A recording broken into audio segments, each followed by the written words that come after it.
mall, indoor mall, real small shops, and where did my husband go?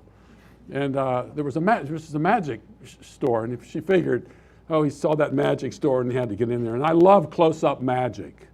Somebody does something right in front of you, and this guy was spinning this card, and I thought, I've got to have that trick. So anyway, and I use it quite a bit. And I was telling some people earlier about a documentary I saw called Dealt, D-E-A-L-T. It's called Dealt, like dealing cards. And it's the story of Richard Turner. And Richard Turner calls himself a card mechanic. He's not a magician. Of course, there's no such thing as magic, but he's not a magician in the usual sense. He doesn't make things disappear.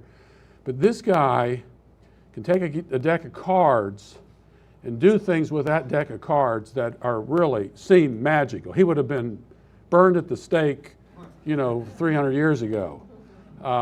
And I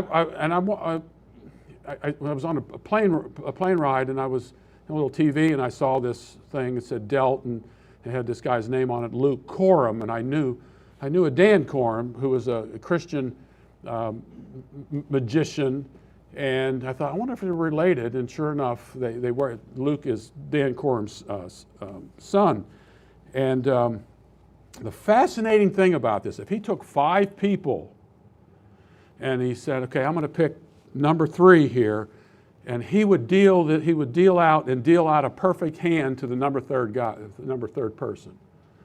After shuffling the cards 3, 4, 5, or 6 times. And you think, how does he do this? And I saw him, he shuffled a deck 7 or 8 times, and then he would lay it out, and all those cards were in complete order. Now, the fascinating thing about this guy is he's blind.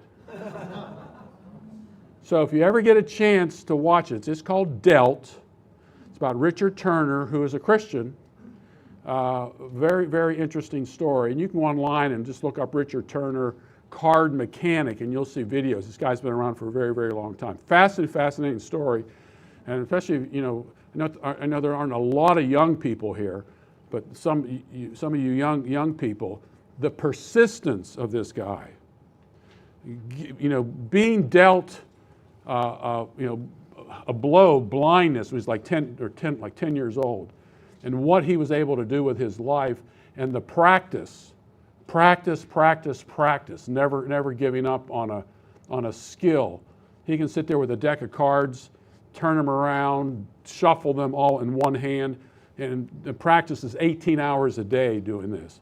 And no matter where he is, even when he sleeps, he has a deck of cards, and before he wakes up, his hand's already moving those cards around. It's a fascinating story. Sister also got the same disease he did, and it was interesting to see the different paths they took in order to deal with their blindness. So it's called Dealt. I don't know. You can rent it. It's only a couple dollars. It's really worth seeing. A couple of things. I like always listening to what other people, say before me and things that they come up with. And Mike had brought up this Harari character. And one of the things, a couple of things, when I was listening to Harari and what Mike had, it reminded me, some of you who are my age here, maybe a little bit younger, I think Glenn's probably the only person older than I am here. Ever seen the movie Dr. Strangelove? How many have seen Dr. Strangelove? Okay. The Peter Sellers character in the wheelchair is Harari. So if you ever have a chance to watch the film, he sounds like him, and what he advocates is just like what Harari is advocating, of course in a different way. It's a black comedy. Peter Sellers, I think, plays three characters. Slim Pickens is in it. He's the one that rides down the nuclear weapon from the plane. It's fun. It's a black comedy. It's great. It's George C. Scott is in it as well. But the thing about Harari, is, and this is something that we're seeing in our culture today, ideas have consequences, and Harari is a homosexual. He doesn't care about your future. His future will end with him, but he wants to co-opt us so he can perpetuate his future, and so we are his children to manipulate the way he wants us to be manipulated. And it is interesting, a lot of these world leaders that we have today don't have any children. Now, this is a significant understanding of the way the secular materialist mind works. And then I want to, again, going back to Mike's talk a little bit here about economics. And I had mentioned this out of Isaiah chapter 1. Your silver has become dross, your drink diluted with water.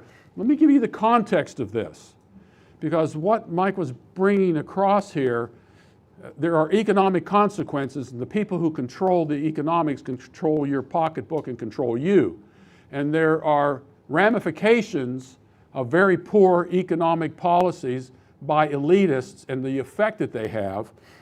And verse 21 of Isaiah chapter 1, how the faithful city has become a harlot, she who was full of justice, righteousness once lodged in her, but now murderers. Your silver has become dross, your drink diluted with water. Now, I want you to notice something here.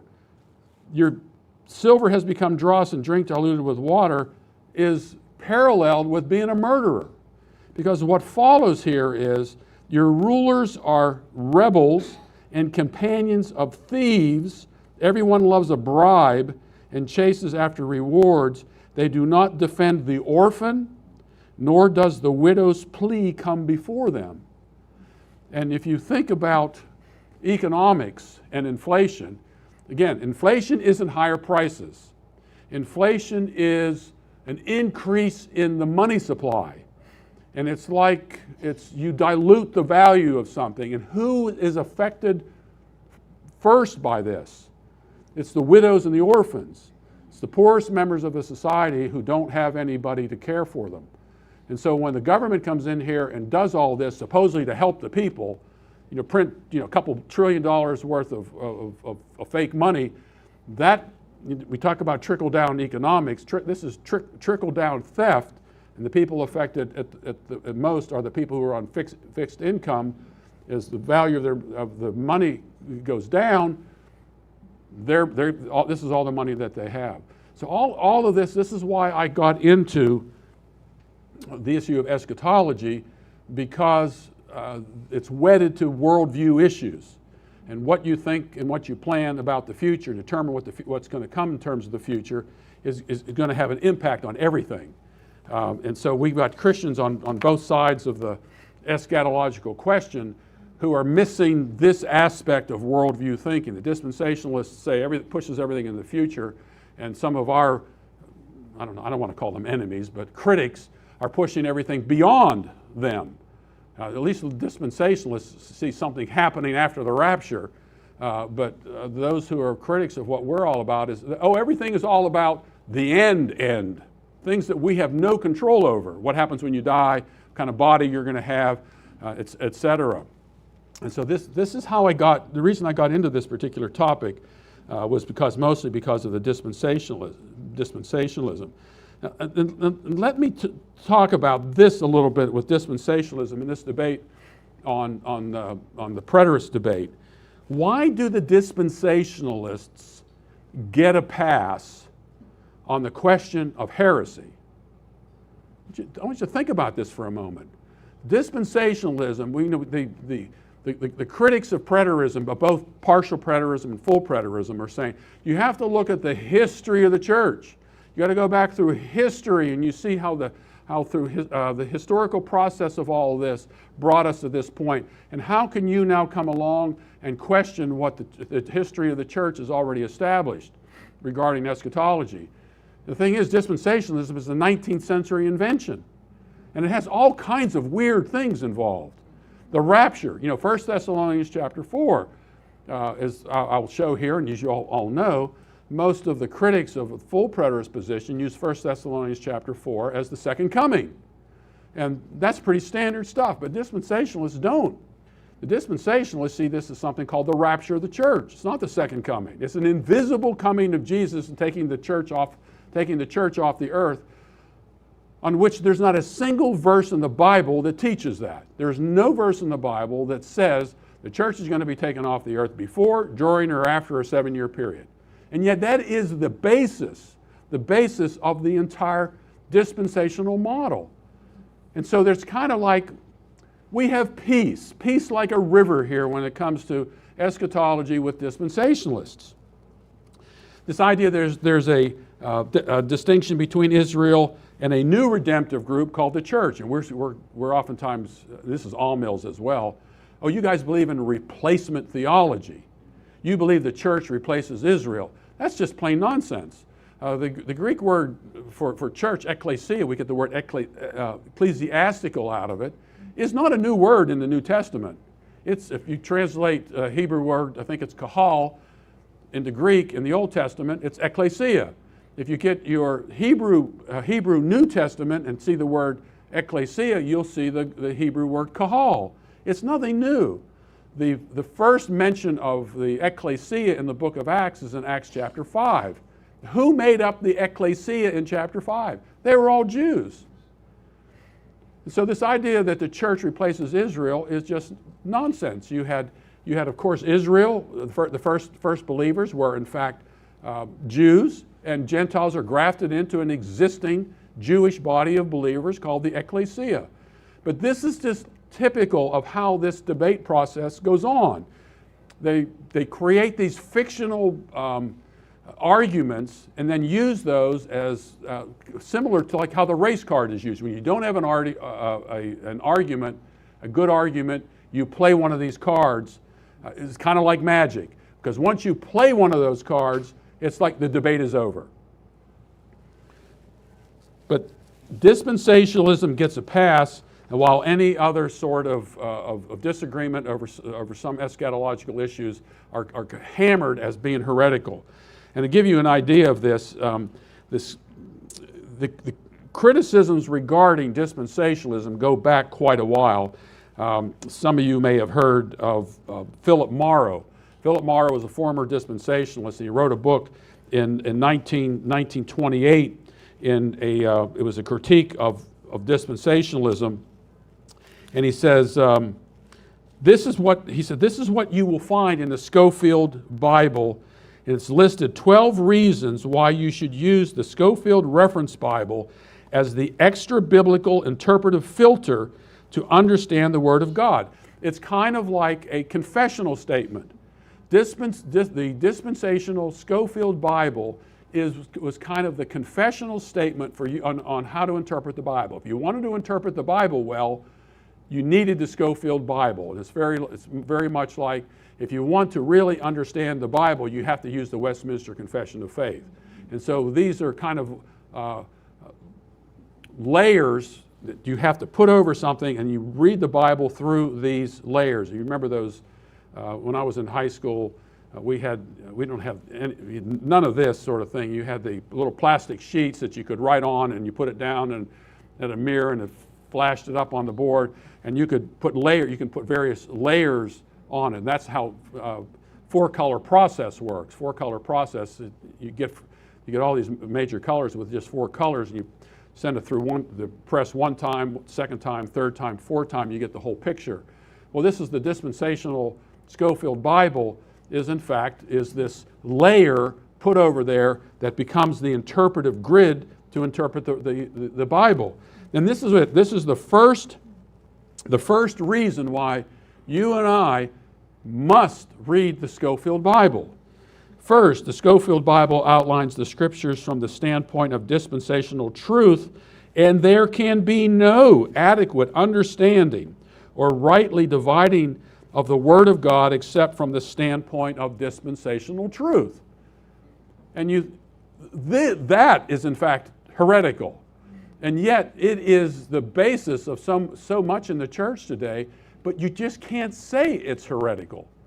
And when in fact it is. There's no scriptural warrant for almost anything within dispensationalism. The only thing that is probably true about dispensationalism is that Israel was in fact the focal point of the New Testament truth. It was Israel first, to the Jew first. This is Israel's eschatology. There was the fulfillment of all these prophecies regarding Israel. Jesus fulfilled all those prophecies. The Jews of Jesus' day were, in fact, they were brought into the full aspect of the covenant. And there's a remnant of believers, and there's people who were outside and who were the true Antichrist. They denied that Jesus Christ had come in the flesh. And I'll give you another book that came out. This one I think came out in 1940s by Oswald T. Alice. And it was a scholarly attempt to deal with dispensationalism from the Reformed perspective. And it was called Prophecy in the Church, an examination of the claim of dispensationalists that the Christian church is a mystery parenthesis which interrupts the fulfillment to Israel of the kingdom prophecies of the Old Testament. It was published in 1945. In fact, that's the actual title. Prophecy in the Church, an examination of the claim of dispensationalists that the Christian church is a mystery parenthesis which interrupts the fulfillment of Israel of the kingdom prophecies of the Old Testament. And that is relatively short compared to some book titles of about the 16th and 17th centuries. But it's a fascinating book. But Alice, more Morrow than Alice, Morrow was more of a preterist than O.T. Alice was. But O.T. Alice was a Old Testament scholar. And to kind of give you an idea of this, in one of Morrow's books, I'm not sure if it was this book, he had just about finished it, and he said he came across this book by a guy named James Farquharson. And it sounds fake, doesn't it? James Farquharson. And so I have a cousin who was the librarian at Princeton Theological Seminary. And I called up my cousin, Steve, and I said, Steve, I'm looking for this book by James Farquharson. Because anytime I needed something, I'd give him a call. And so he gave it to one of his assistants. And his assistant says, oh, this is an internet hoax. And I said, well, not in 1928 it wasn't, because Philip Morrow mentioned this James Farquharson book. And sure enough, the book is real. And it was he was able to get me a Xerox copy of it. And it is an exposition of, I think Daniel chapters 10 and 11. And that the book of Daniel is actually describing the Herods. That these were the upcoming bad guys that Daniel was talking about going into the New Testament. And it made perfect sense, because when you look at the New Testament, who shows up on the scene at the time of the birth of Christ? Herod does. Who shows up when John the Baptist? Herod. Who's involved in the trials of Jesus? Herod. Who's involved in the martyrdom of James in Acts chapter 12? Herod. I mean, this and the dragon, the idea of the red dragon is based on the Herodians, the Edomites. And so all of this material, it's amazing how much material there is out there really dealing with eschatology from a covenantal perspective. And then if you go on also, you will find that, let's see, R.B. Kuyper and John Murray describe dispensationalism as an anti-reformed heresy. But again, it's when you got people like John MacArthur and other very popular writers, you can't call dispensationalism a heresy, because we have too many friends on the other side, we don't want to upset. But when small group like this, it's easy to call full preterist heretics, because, well, they're marginalized, and while they're a threat exegetically, and we know that dispensationalism has been out on the market for a very, very long time, but there have been tremendous critiques of dispensationalism. And in fact, this is kind of how I got into this. You guys got me into this.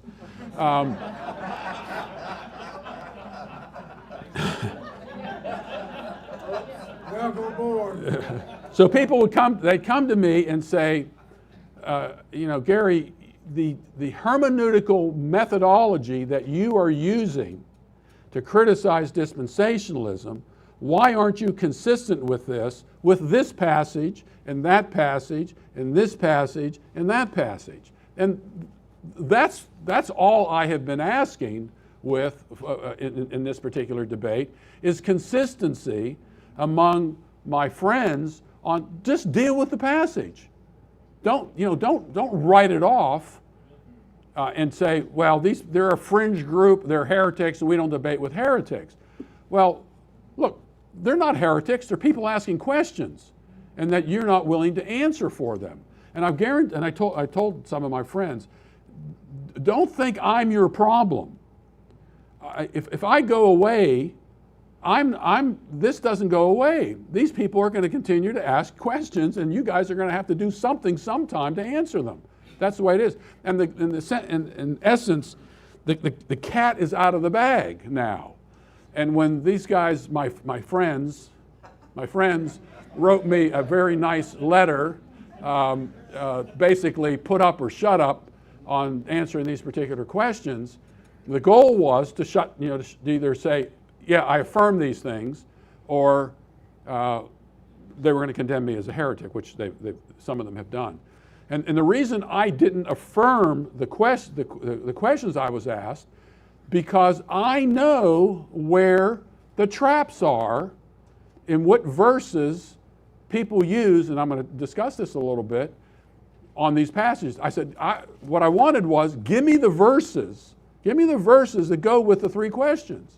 I'll look at each verse, and then over time, what's happened with all of this is when people would come to me and they'll say, Gary, you just need to affirm this. And I said, okay, give me the Bible passage that supports this. Now, I want the slam dunk one.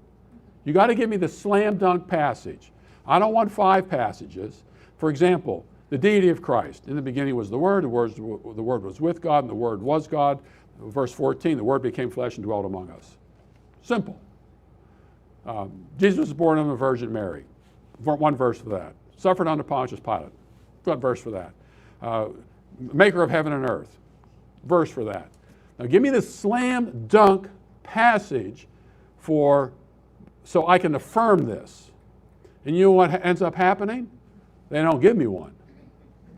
And what they do is say, well, the creeds say this, and the Westminster Confession of Faith say that. And I said, okay, so let's look at the creeds and the confessions, and let's see where we go with those. What verses did they use? And I've used this phrase about, showing your work. Show me the work. And here's the deal. Much of the confusion and questioning today about eschatology arise from the fact that the church did not make a distinction between passages related to this generation, the AD 70 coming of Jesus, and what is described as a yet future second coming. That's the debate. That is the debate. What passages separate these two comings? Now, you will not find the phrase second coming in the Bible. It's not there. You will find, I think it's in Hebrews 9:28, that Jesus, that he will come a second time, although the Greek word time's not even there.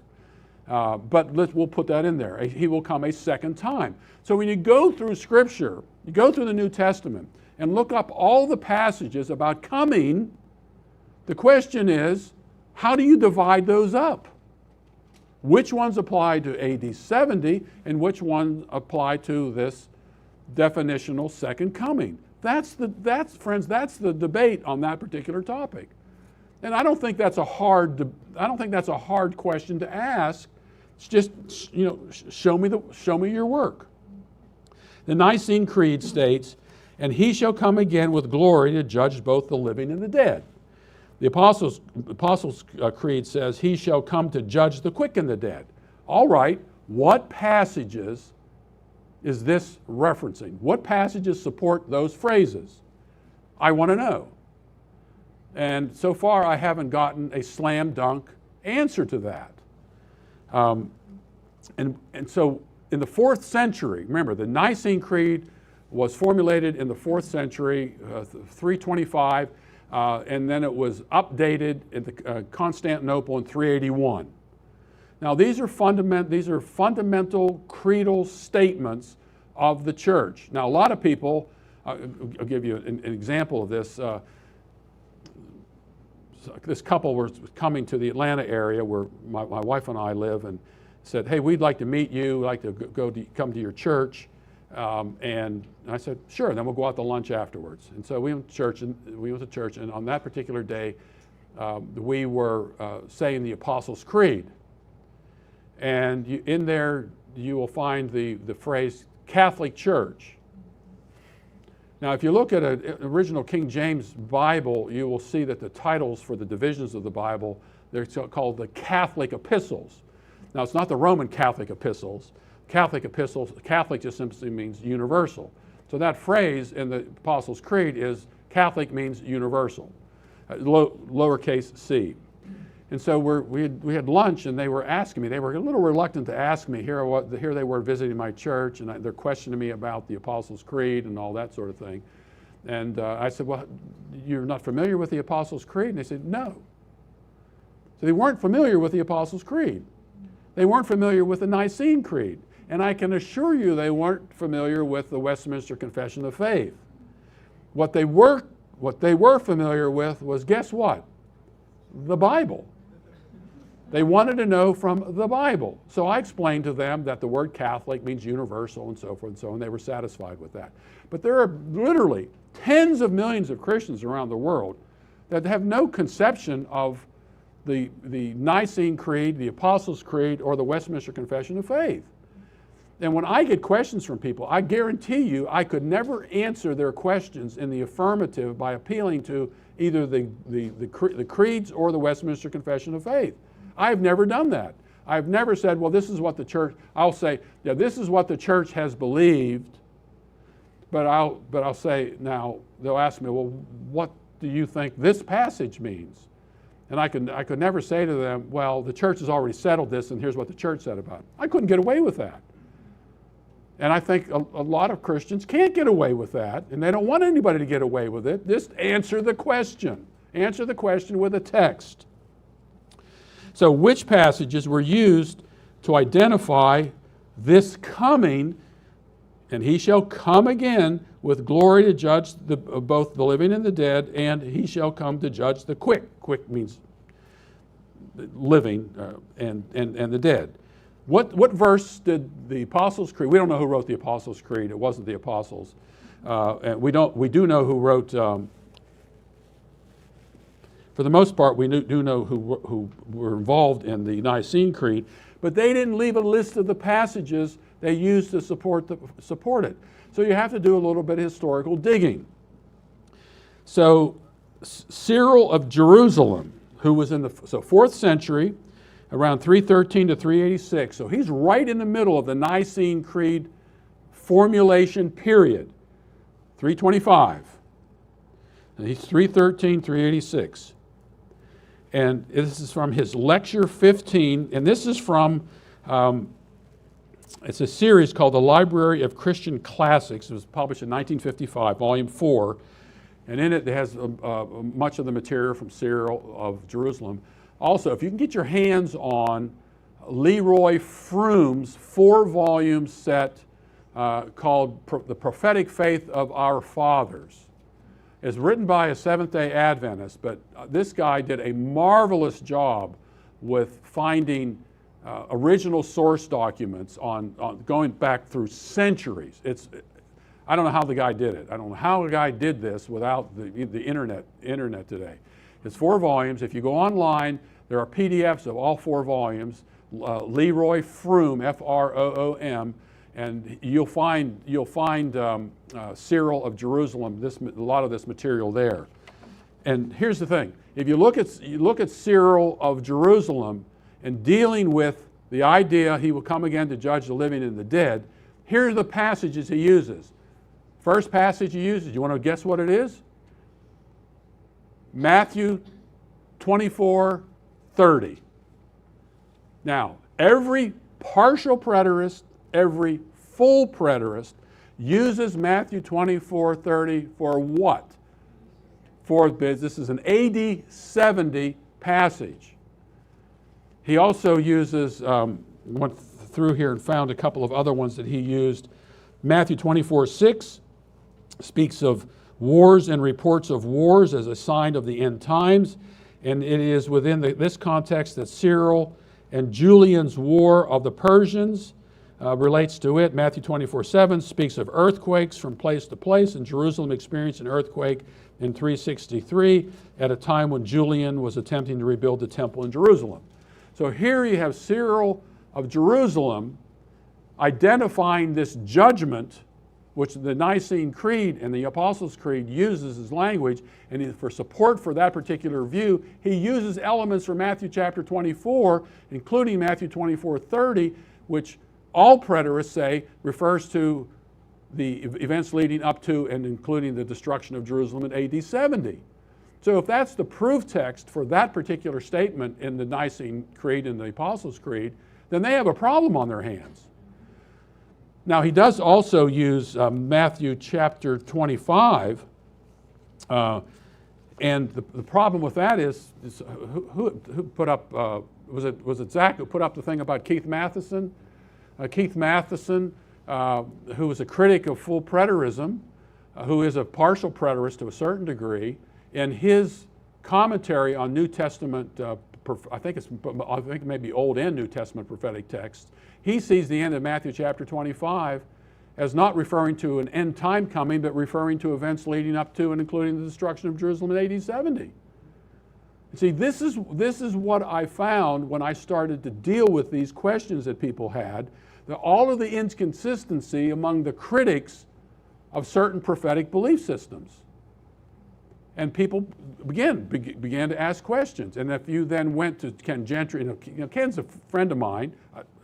He may not be now, but he's a friend of mine. We went to seminary together. I went to seminary, to kind of give you a list of the people I went to seminary with.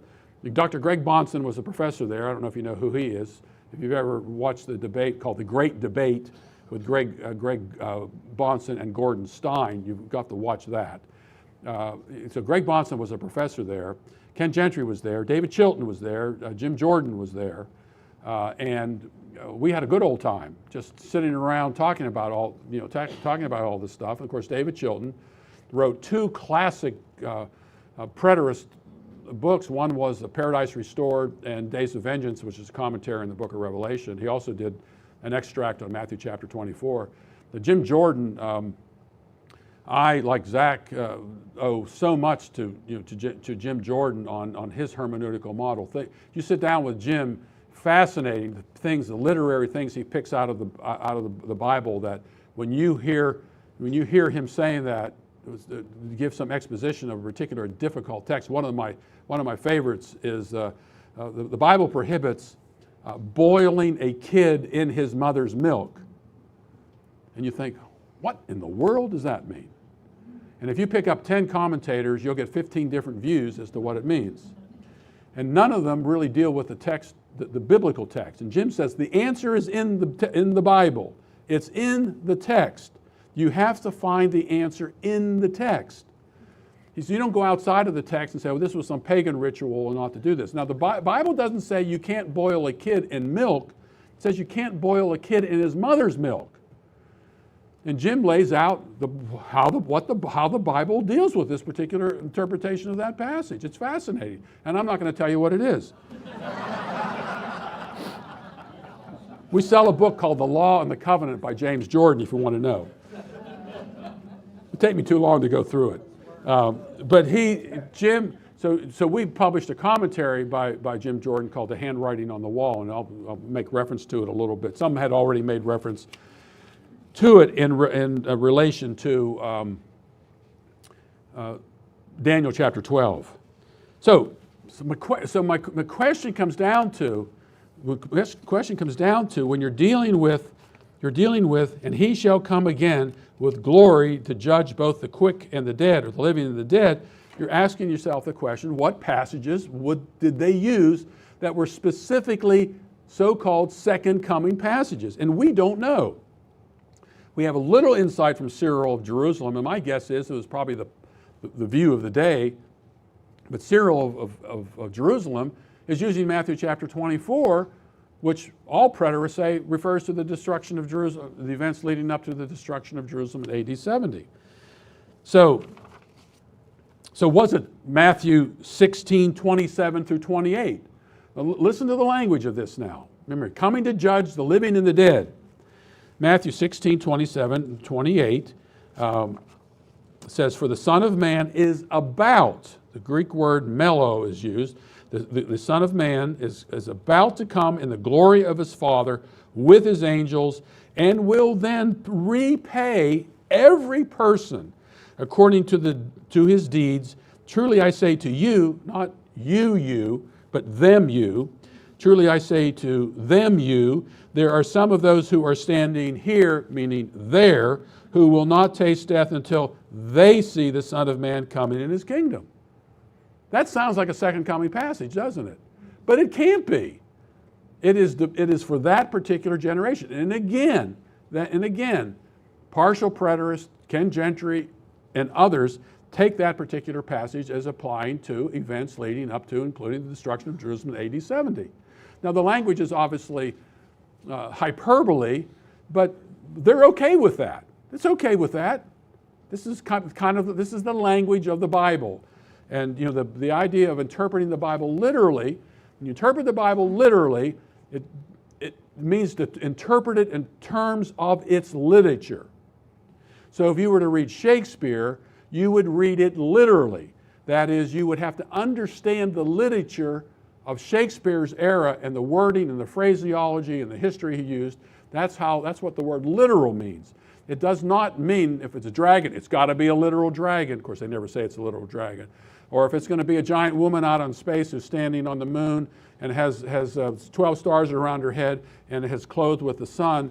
You take literally, what's the language there? What does that represent? What are those 12 stars? And what does the moon mean? And what does the sun mean? And then you go back to Genesis chapter 37, and you say, oh, you remember that story about Joseph and the sun, moon, and stars bowing down to him and so forth. Oh, that's okay. Then you get to Matthew chapter 24, sun, moon, stars. You put all that stuff together. That's literal. That's because it's the literature that was used in the Bible in order to make this particular case. So, when you come across a passage like that, what do you do with it? Does it apply? Is that what they were thinking about? If they are thinking about that passage, but that's not a second coming passage. And I mentioned Keith Matheson, who was a partial preterist who edited the book, When Shall These Things Be? A Reformed Response to Hyper-Preterism. And this is the book that Mike was talking about, The House Divided. Theirs is a response to that. And it's a pretty rough response. And Gary North always had this statement that when you write something and no one responds to it, you won the debate. And that's essentially what's happened. People have not responded to that particular book. And it's been out there for a long time. And so if and I have a thing in debate that you must find the most difficult response to your position, and you have to go at it first. So anytime you debate somebody, you need to find their strongest objection to your position, which is typically your weakest defense. And if you can't answer their strongest defense, you're going to lose the debate. And so that's, anytime I debate somebody, I got to find the weakest elements of my position and lead with those things. I don't save it, hoping he won't bring it up. I lead with it in order to catch him off guard. If you've ever seen the debate between Doug Wilson and Christopher Hitchens, and Christopher Hitchens he didn't call himself an atheist, he was an anti-theist. A very, very smart guy, knew his Bible very well. This was at Westminster. It was produced and directed by Darren Doan. I was one of the producers on it. And it's a debate that takes place over different areas, over different times. It's not a two stand-up debate like the Stein debate. And anyway, they're at Westminster Theological Seminary, and Christopher Hitchens brings up Matthew chapter 24 and how this was a failed prophecy. Now, if a dispensationalist had been there, they'd still be trying to explain why Jesus wasn't mistaken. But Doug Wilson, within, I don't know, a minute maybe, simply said, oh, Jesus is referring to events regarding the destruction of Jerusalem in AD 70, and the language that's used there is found in the Old Testament. And that language is typical of judgment language, and Jesus is taking that language and appropriating it to that particular time and space. And Christopher Hitchens, just like, I never heard that before. He was caught off guard, came back with a kind of a snide remark, but that's what you do. You don't have an answer, come back with a snide remark or play a particular card. And we had dinner with Hitchens, lunch one time and dinner with another time. And Doug was outlining the hermeneutic of the parables in the New Testament. Those weren't universal parables. They were contextual parables for that particular period of time. The prodigal son. The prodigal son there is dealing with trying to woo and get back Israel, who have gone off to the nations and squandered their inheritance and so forth. And the goal was to bring them back. And Christopher Hitchens said, I never heard this before. And it's just fascinating to see this type of thinking going on. So Keith Matheson, in his book, says, let's see here. But when the Son of Man, this is what Matthew chapter 25, verses 31 and 46. It's a passage that's typically about AD, the second coming. But when the Son of Man comes in his glory and all his angels with him, and he will sit on his glorious throne, and all the nations will be gathered before him, and he will separate them one from another, just as the shepherd separates the sheep from the goats, and he will put the sheep on his right hand, but the goats on the left. And here's what Matheson says about this. Now, Ken Gentry and others, the only reason I'm picking on Ken Gentry is because he has written about as much on eschatology as I have. A lot of these other critics have not written as much as Ken has. And so I'm bringing Ken into this because he was one of the guys who signed the letter that was the loving letter that was sent to me to deal with this. When you couch everything in love, we love you, Gary, and so forth and so on. But anyway, and I'm all for love. I'm a lover. I'm not a war. I don't like war. Give me love rather than war. But when the Son of Man comes in his glory, et cetera, et cetera, et cetera. And here's what Matheson says. Matheson asks, which judgment is being described in Matthew 25, 31 through 46? He links it to Daniel 7, which he argues and I'm quoting, is a prophecy describing the inauguration of the Messianic kingdom rather than the second coming. He goes on to state that Jesus is describing the heavenly judgment of the nations that Daniel associates with the inauguration of Christ's kingdom, Daniel chapter 7, verses 9 through 10. He's right on the money, but it's schizophrenic. Here's another passage that you have to take out of the second coming basket and put it over here in AD 70 by a critic of the full preterist position. And again, these are the questions I've gotten about this, and I've tried to deal with them honestly. And if you look at Milton Terry, this is a fascinating thing. Milton Terry's Biblical Hermeneutics and Biblical Apocalyptics, his Biblical Hermeneutics book is praised by dispensationalists and non-dispensationalists, and one has to wonder whether or not dispensationalists have actually read it, because it is devastating to dispensationalism. So did the Council of Nicaea find the answer, the support for that particular place about Jesus will come again to judge the quick and the dead in 1 Peter chapter 4, verses 5 through 7. Let me read it to you. But they will give an account to him who is ready to judge the living and the dead. For the gospel has for this purpose been preached even to those who are dead, that though they are judged in the flesh as people, they may live in the spirit according to the will of God. The end of all things is near. Therefore, be of sound judgment and sober spirit for the purpose of prayer. The end of all things is near. Therefore, be of sound judgment and sober spirit for the purpose of prayer. The end of all things is near, he says. And this judgment was coming that was near. Now you ask yourself the question, well, what judgment was he referring to? And I say, you don't really have to know what that judgment is. All you have to know is it was near. And if you don't know what the judgment is, you can do some study like the rest of us do to try to figure it out. But you're stuck with the time indicator here of the Greek word that's used consistently throughout the New Testament, that means something that's on the precipice of happening within a particular short period of time or even a longer period of time.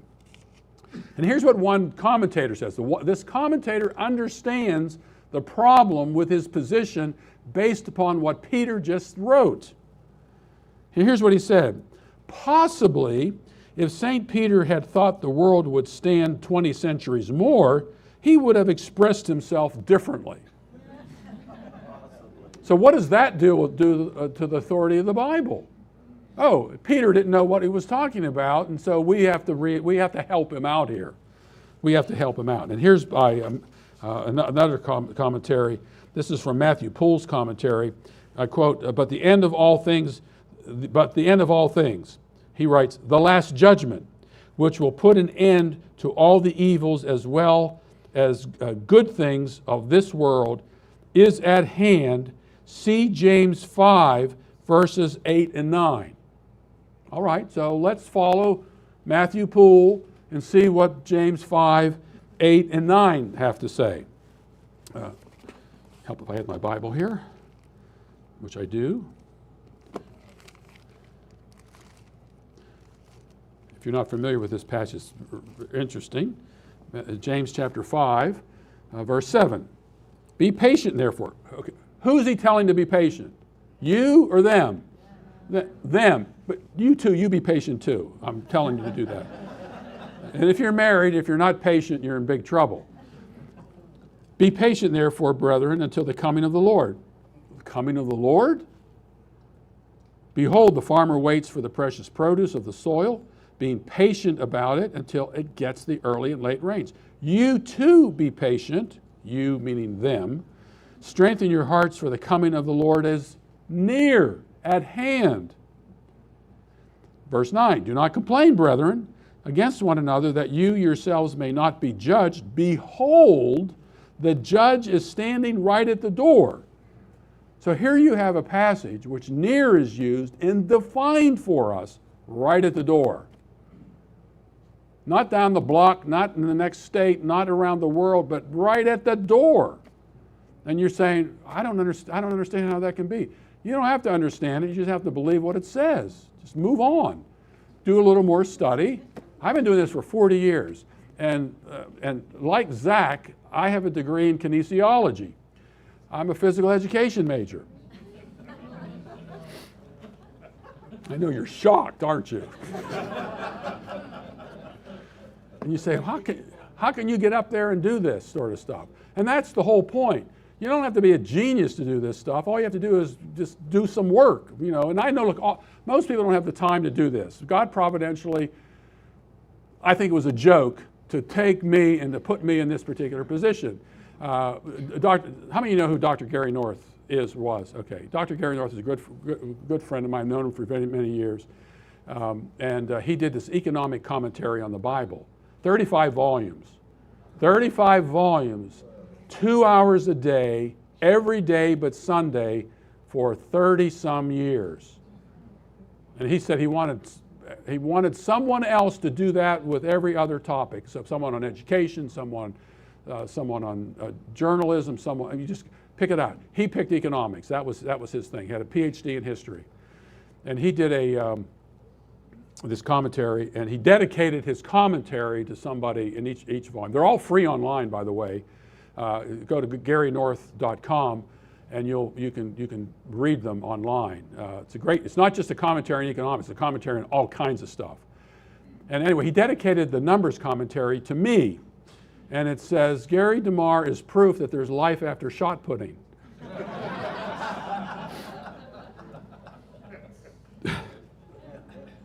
I don't know if that was an insult or what, but anyway, but it was. That's what I did. I did track and field. I was in I had college scholarships and so forth and so on, and did really quite well in it.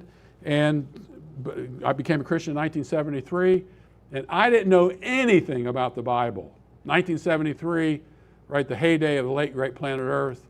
Everybody was talking about that. I didn't have an answer for it.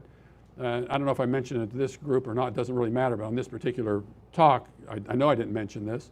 You get to be my age, you don't remember what you said or when you said it or whatever, or whether or not you did say it. But I came across this book on Matthew 24 by Marcellus Kick, and it changed my life. It changed my way I read the Bible because he just compared Scripture with Scripture. And from that time on, I just continued to read and study, and not just in the area of eschatology, but in every area of life. So again, what passages did those who put the Nicene Creed together, what did they use? We don't know. We don't know what they used. But if they used any of these particular passages, they got it wrong. What's that? What did I do wrong? Did I do something wrong? I only have 5 minutes? No, I have 8 minutes. Please be patient with me. And with love. Yeah, with love. Okay, boy, time flies, man. At least for me it does. The Westminster Confession of Faith is the same problem of the Westminster Confession of Faith. If you look at the larger catechism, so you have the Westminster Confession of Faith, which is a kind of a systematic approach to the Bible, and then you have a larger and shorter catechism. Catechism question number 56, larger catechism question 56, how is Christ to be exalted in his coming again to judge the world? And there's a commentary by Johannes G. Voss. It's edited by G.I. Williamson. Now, if you read the proof text for this particular question 56, it gives Matthew 24:30 again, and a couple of others. I think it's Acts 17:31, and I think it's Matthew 25, which we already dealt with. I don't have time to look at the Acts one, but G.I. Williamson, who by the way just died actually a couple of days ago, brilliant guy, who was the editor of this, added this comment to Voss's claim that Matthew 24 versus the grouping of Matthew 24 verse 33, he got it wrong. And here's what G.I. Williamson said. Much as I regret the necessity to disagree with Dr. Voss on this point, I consider it my duty to do so. I believe the text quoted, Matthew 24:33, so you too, when you see all these things, recognize that it is near at the door, refers strictly and only to events that were certain to take place in the first century. In the time of the apostles, Jesus was speaking to living persons when he said, ye shall see all these things. He meant those people to whom he was speaking. Now G.I. Williamson would not be something of a preterist, but he was honest enough to say here that you can't use that passage for that. It's not legitimate. Now, once you start saying that about the larger catechism, that it's the proof text that's using for that particular passage, you're in a heap of trouble. How do you deal with these?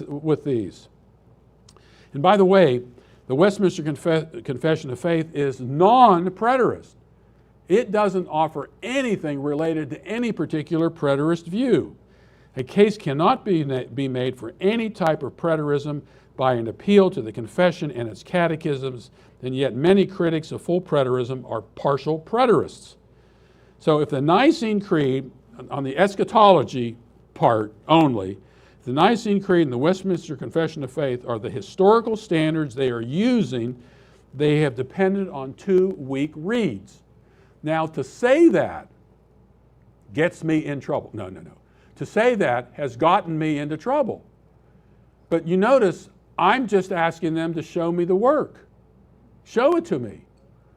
And I've been in discussions with I call them the men from Moscow, Idaho. Nice guys, and I have to say, they have been the only people who actually contacted me personally to deal with this. And they wanted me to fly out there and sit down with videotape and do it. I didn't want to do that. It was 1 full day of travel out, plus a day I was there, and 1 full day coming back. And I just didn't enjoy that. Then I was going to do a Zoom or Skype call, and I thought, I don't want to do that either. I don't want people taking clips of what I say and then using them against me. So I just decided to write a 48-page response to these things. Yes, it was a short piece. My wife will tell you it was a short piece. But you have to, I like to write because I like to cover all my bases. And I put footnotes in and so forth. What I'm giving you right now, I've got stuff X'd out here. I'm not able to cover, and I still have another.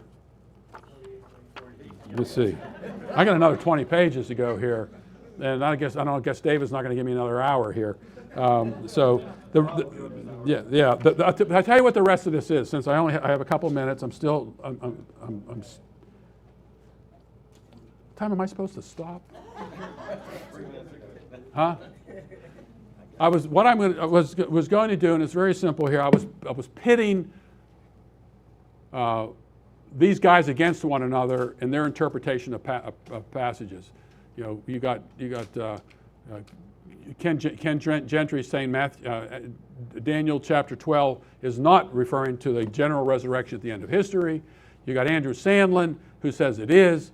You got Ken Gentry who says 2 Timothy chapter 3 refers to the dissolution of the world. You got Doug Wilson who has like 8 pages of an article dealing with that. It has nothing to do with any of that. So you put all these guys and all their interpretations together, and they all contradict one another. And to me, I think that's a problem. Thank you.